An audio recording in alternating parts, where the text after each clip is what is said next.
All right, in this video, I'm going to talk about the NCAA House Settlement that took place earlier this week. As I make this video, it's April of 2025. And this is going to change the landscape of college recruiting if this is upheld. And so I'm going to give you a few key takeaways that I have from this, what college recruiting is going to look like, and what is required to get recruited in 2025 and beyond if you are the parent of a high school athlete. So I'm going to talk about some of these key takeaways. We're going to look at a couple different articles and dive into what this landscape actually looks like and what you need to be doing to help your kid get recruited. So I'm going to start with this article from NPR. I don't really care about NPR, but I do think that they wrote a pretty helpful article in detailing really what's included and what's happening in this house settlement. So what does the house settlement do? There are two major parts. All right. Now, the first one, I'm not going to talk about a ton because it's retroactive, meaning players who played in college like me earlier before 2021 are going to get money. Basically, there's like a 2.8, I guess it says 2.75 billion here, but basically a whole bunch of money that's going to be given to these athletes. Now, it depends on what sport that they play, right? Football and basketball players could earn up to six figures. Smaller fringe sports might earn a few $100, right? Something like that. I'm not going to talk about that too much because it doesn't really impact you if you are trying to get recruited in the future, which I assume is why you're watching this video. So here's where we really got to start, and that is the settlement would also impose roster limits, right? And essentially what this means is that historically, roster limits have been limited by scholarship amounts, not necessarily by a roster cap. So depending on the sport that you play, right? For baseball, it was 11.7. For different sports, there were different amounts of scholarships that they could give. And that is how they would determine who gets the roster spots and the money. And you could have a full scholarship, you could be on a partial scholarship, you could be a walk-on player, but that is essentially going away with this new settlement because now they're going based on a hard cap. So for instance, instead of saying there's this amount of money that can go to all of your players, use it how you want, they're saying, hey, you can only have 105 players on a football team. You can only have 15 for basketball, 30 for swimming, right? Etc. And so what this does is it says more players could receive scholarships as a result, meaning that you're not going to have walk-on players. You're not even really going to have partial scholarships. Everyone who gets a scholarship is pretty much going to have a full ride, is essentially what they're saying. However, they're going to have fewer players because of the roster caps, which means that there are less spots available, but those who get spots are going to get more money. Okay. Now, another huge piece of the settlement is related to NIL, meaning players who are making money off their name, image, and likeness. Now, this used to be where only players who were on like national television would get money like this. So if you were the quarterback for Alabama, then you were going to get a whole bunch of money, but then nobody else was going to get anything. And that is going to go away if this settlement is upheld, because now schools are basically going to have a whole bunch of money that they can share their revenue and profits with players. And so players are going to make more money because of that, which is really a pretty cool thing for athletes, but it's also going to make it so incredibly competitive to get to those top schools because there are going to be a lot of fringe schools. So schools who are not top level D1 schools. So they're outside of the Power Four conferences. If you don't know what the Power Four conferences are, they're basically the biggest conferences who typically have the best athletes. They make the most amount of money, right? Those are your big schools. But there's a lot of schools who don't fit that caliber or that category, but they're still Division I schools. And what you're going to see is that those schools are going to leave Division I. So the first one that we've really seen has been St. Francis that has happened. And so the question is, this guy says, even more so than opting in versus opting out, for a lot of those schools, it's going to be a conversation about, is it even worth it to be in Division I anymore? And schools are going to start deciding that it's not. So for instance, St. Francis is a school in Pittsburgh. And last month, so this even happened a month ago, not even now, they decided to reclassify from a Division I school to a Division III school. They're like, we're not going to deal with the collectives. We're not going to deal with hiring a general manager, which, those top teams and top programs are doing now. Like, we're not even going to do that. We just want to play in a completely different league. And so they're going to go from Division I to Division III. And this is going to happen with a whole bunch of other schools as well. Now, this settlement also says that, yes, the schools will be able to pay the athletes, but athletes will also be able to get external branding deals, which really, again, doesn't affect you too much. Now, who is this really a big problem for? Well, a couple different types of people. The first one is players who are currently committed, but when those roster caps shrink, they're not going to have a spot anymore. And coaches are having to call those players and say, hey, I know I gave you an offer, but I now have to rescind that offer because we don't have any room for you because of these roster caps, right? That's going to be one. Another category of player who's going to be impacted is any high school athlete. There's just going to be so much more competition for getting to all of these schools, even lower level divisions, because you have to understand that this is a trickle down effect. So if the top category, all these top D1 schools where there are less roster spots, but they get more money, that's going to get insanely competitive, right? Which means that there are going to be a lot of really good players who would typically be able to go to schools like that who are not going to get to do that. So where are those players going to go? They're going to go to lower level Division I schools. They're going to go to D2, D3, NAI, junior college, which means that everything else is going to also get more competitive. Like 10 years ago, if you wanted to go to a D3 school, it was like, do you have a pulse? And they were going to let you go. That's not the case anymore. And that's already not the case right now in 2025. But if this is upheld in the rest of 2025 into 2026 and beyond, it's going to get even harder. You're going to have D1 caliber players going to D2, D3, NAI, junior colleges. So historically, there were a lot of families who just sort of liked to play sports. Their kid was like a decent player in high school, and they would just sort of like go on to get a spot in college. They play in college, finish their career, and that was it. They were pretty laissez-faire about the recruiting process. They were like, if it happens, it happens. You know, if it doesn't, no worries. That category of family is going to be gone. They're not going to get spots in college. It's going to get significantly more competitive. And we're seeing this over and over again. There's this other article. This is written by AP. And where is it? Somewhere in here. Let's see. Yeah, down here. Okay. So gave no indication that the concerns would upend the settlement, which calls for replacing scholarship limits with roster spots, right? So there will be winners and losers under such a formula, though some fear it could signal the end of the walk-on athlete in college sports. This is what I was talking about a little while ago. And so down here, here's a good example, okay? So for football, he says that the football teams would be capped at 105 players. The average roster size in 2024 was 128. The percentage decrease from 128 to 105 is like roughly 17 to 18%. That is insanely impactful. If I came to you right now and I said, hey, inflation is 17%, what would you think? You'd be like, that's absurd. And the whole economy would crash. That is the change that we're talking about happening in roster caps here. You're going to have thousands of players who are now no longer going to have a spot. And so there's a lot that we could talk about here, but there's a few key takeaways that I really want to mention. All right. The first one is the obvious, which is college recruiting is going to continue to get more competitive.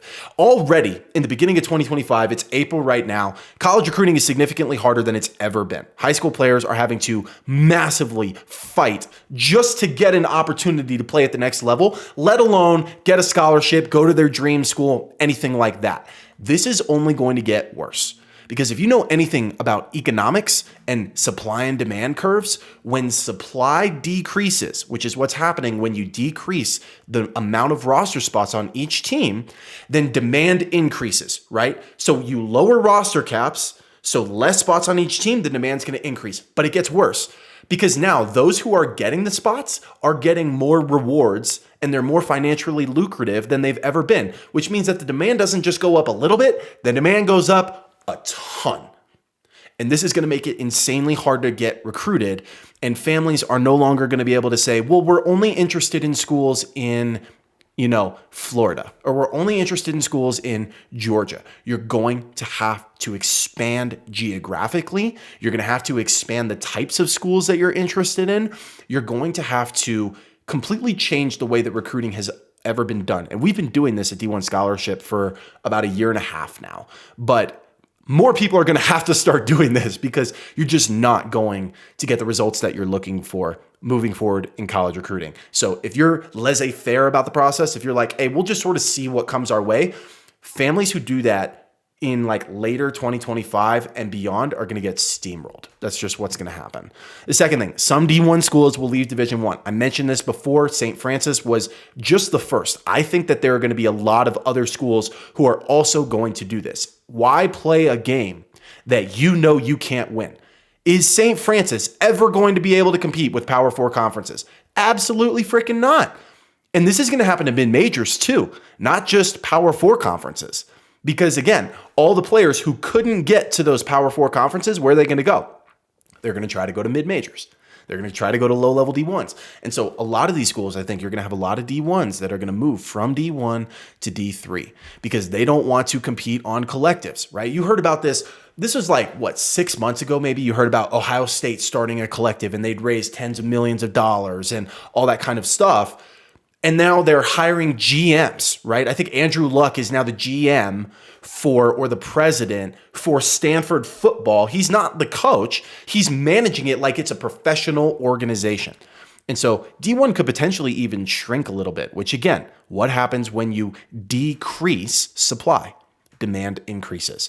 Third one, the rewards are higher than ever for those who get opportunities. This is fantastic for athletes who do get recruited and make it into college sports. They're going to make more money than ever. They're going to be more appreciated than ever. They're probably going to get more playing time than ever because you're going to have less people on a team. And so for those who actually do get recruited, the rewards are better than ever. It's amazing. And so, it's hard to get there, but once you get there, it's worth it. It makes me wish. It's hard because part of me wishes that this had happened when I was playing because it's like, man, I would get a ton of rewards. But then I also look back and I think, man, I had a hard time getting recruited when I was in high school without all of this. How much harder would it have been with all of this? So I wish, maybe I would have gotten all those rewards, but it probably would have been, I probably never would have even gotten any of those because I already had a hard time getting recruited out of high school. And so just worth knowing that there's going to be a lot of money for athletes, specifically in football and basketball. But if you think that this is only going to impact those two sports, you're crazy.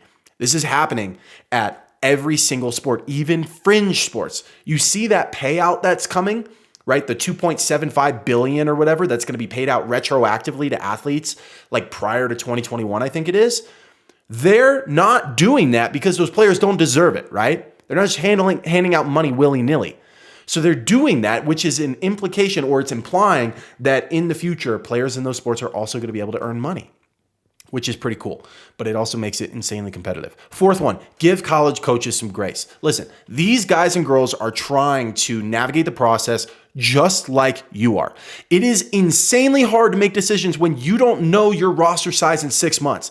It's like right now, it's like, hey, you could have 42, but in 6 months, you can only have 34, right? And they're like, well, the kids that I'm recruiting now, do I have a spot for them? Is it going to be 42 or is it going to be 34 or is it going to be 15? They don't know. So it is incredibly hard for those coaches to make decisions. They're not just coaching and recruiting anymore, which is primarily what their job has always been. Coach your team, recruit kids. Now, there were some other things, sure, some smaller things, but this is going to require a different type of coach. It's going to mean that coaches have to rise above to a better standard, which also, because this is going to be a little bit harder, I would imagine that coaches are going to get paid better than ever before.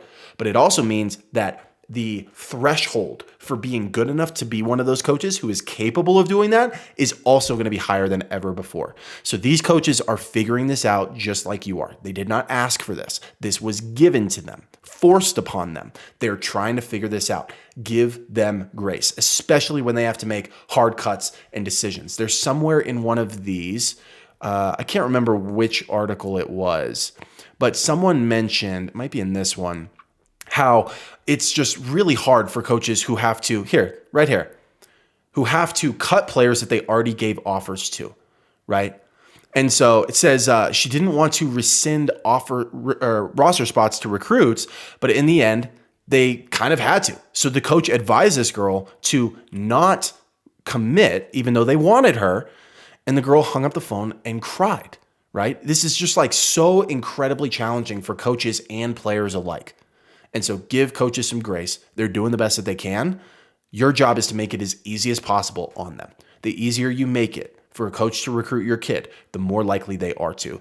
And then finally, those who are willing and able to adapt will have an advantage. Anytime that you have a dramatic landscape change there's huge opportunity because a lot of people don't know how to handle that. They don't know how to make adjustments on the fly. They only know how to do what everyone has always done in recruiting for forever.